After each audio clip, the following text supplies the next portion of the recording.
Бұған дейін ақыл депозитін ашқан клиенттерге қосымша келісімге қол қоюға арналған нұсқаулық. Баспана маркет жылжымайтын мүлік порталына кіріңіз.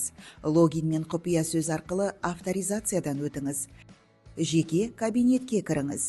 Менің банкім бөліміне өтіп, содан кейін депозиттер бөлімін таңдаңыз. Қосымша келісімге қол қою туралы хабарлама бар, қалқымалы терезе пайда болады. Келісіммен танысып, құс белгіні қойыңыз. Сіздің телефон нөміріңізге бір реттік құпия код келеді. Назар аударыңыз, егер сізде 5 жасқа толмаған немесе осы жылы 5 жасқа толатын бірнеше балаңыз болса, бір OTP кодпен барлық балалар үшін келісімге бірден қол қоясыз. Егер сіз қалқымалы терезені кездейсоқ жауып қойсаңыз, операцияны қайтадан бастау қажет болады. Құттықтаймыз! Қосымша келісімге сәтті қол қойылды. Мемлекеттен берілетін бастапқы капитал балаңыздың шотына аударылады.